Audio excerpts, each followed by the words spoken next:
Hello everyone, and thank you so much for tuning in to ChasingCinema.com's official YouTube channel. My name is Jacob Toronto, and as you know, or at least I announced last week, that Saturdays are miscellaneous days. Days that I can talk about whatever I want. Sometimes I will talk about nothing, you know, kind of like Seinfeld. But today I'm not talking about nothing. I'm actually talking about a medium that I usually don't discuss, and that's theater. Now, I love theater. I love pretty much any performing art, either be, or medium, television, film. Can't like those and really not like theater. I mean, theater has an important influence in both of those mediums that we both watch now. But as we all know, theater is harder to obtain now, or at least to see. In Las Vegas, there were some places that they could perform. You would think in the big city of lights there'd be plenty of places, but there wasn't a place where Broadway performances or on-tour productions would go and perform. However, they recently, I want to say about 3-4 years ago, probably not longer now, but more recently, they created the Smith Center of Performing Arts. And that's when we started getting performing Broadway productions. I've seen Jerry Lewis at the Smith Center. I was able to see Wicked for the first time at the Smith Center. But last year, I was able to see the Book of Mormon. If you aren't familiar with the Book of Mormon, the New York Times claimed it to be the best musical of the century. It won 9 Tony Awards. The story follows 2 missionaries who are sent to Uganda, and it's about them experiencing the life in northern Uganda. The Book of Mormon is a religious satire musical with the book, lyrics, and music by Trey Parker, Robert Lopez, and Matt Stone. Matt Stone and Trey Parker probably sound very familiar to you because those are the gentlemen behind South Park. Yes, the guys who did South Park made a Broadway musical called The Book of Mormon. You're hearing everything correct. Now, Robert Lopez is more known for being the co-composer and co-lyricist for Avenue Q and Frozen, so it's an odd choice for him as well. Now, the Book of Mormon obviously being a satire, and by being the people behind South Park, the show is very vulgar. It's very offensive, depending on if you get easily offended. A lot of cursing and a lot of fun stuff like that. But overall, a very, very fun show. I didn't find it offensive. It's definitely for a specific audience. But I think it works very, very effectively. And I absolutely loved the show. It was probably my favorite show that I've ever seen live like that. My favorite production. And back by popular demand, the Smith Center is returning.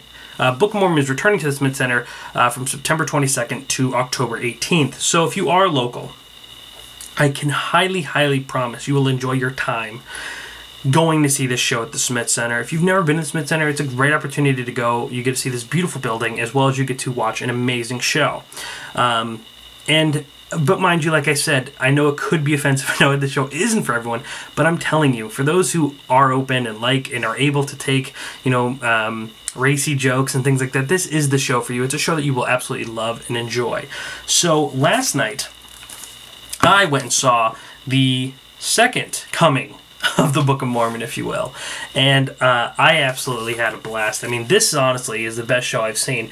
Now, this show was a little bit different. It came with some changes, which is normal in different productions. It wasn't the same cast as Elder Cunningham. We had A.J. Holmes.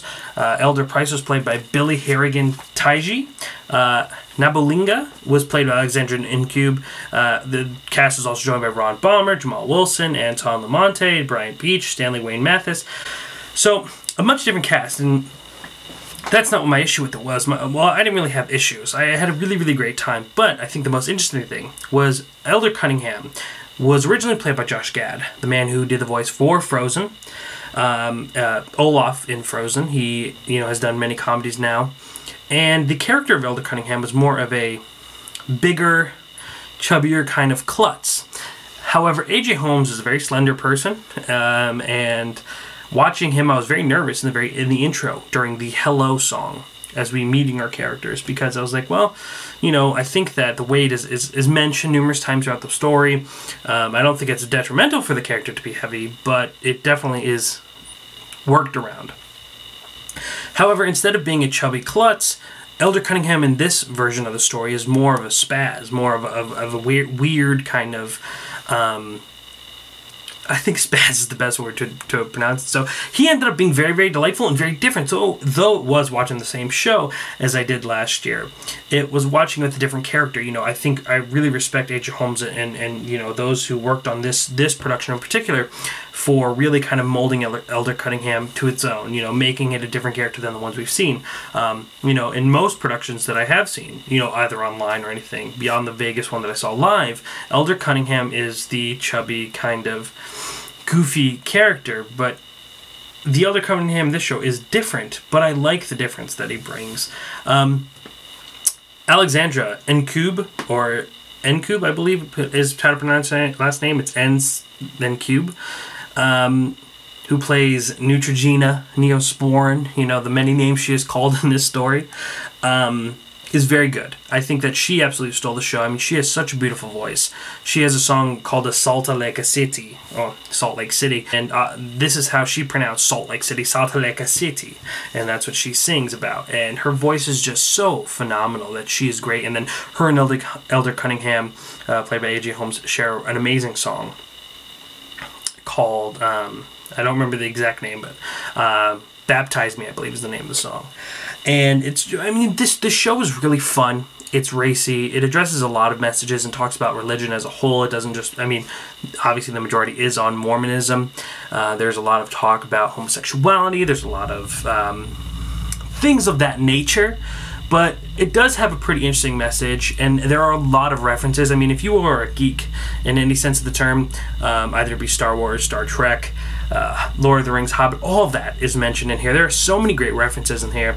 And for the South Park fans, there's a lot of South Park references. Well, not a lot, but there are definitely South Park references. Some are a lot more subtle than most.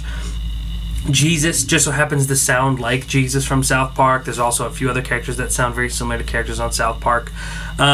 Again, this is going to be at the Smith Center from September 22nd to October 18th. I believe they are dark on Mondays, but do 2 performances, a matinee and a night show, on Saturday and Sundays.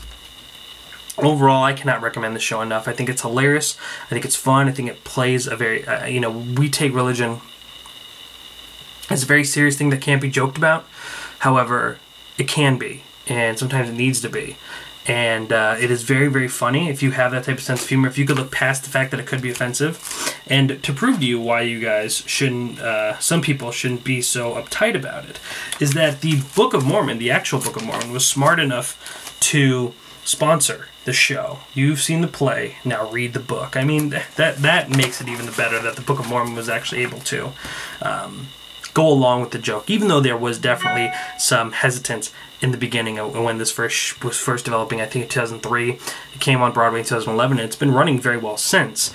Matt Parker and Trey Stone have definitely mentioned doing a movie, but we're not sure if that's actually going to come of anything. But I hope so, because I really, really enjoyed this. You could YouTube some songs right now, or you could check out the South Park version of Hello, which is a great thing on YouTube. But more importantly, guys, if you were here in Las Vegas, go check it out at the Smith Center for the Performing Arts. It's a great theater. It's a great, well, it's in Reynolds Hall, which is a beautiful theater. Smith Center is much bigger than just one room, but it's a great place to be. Phenomenal. Make sure to go check it out. Ladies and gentlemen, my name is Jacob Toronto, and please continue chasing cinema.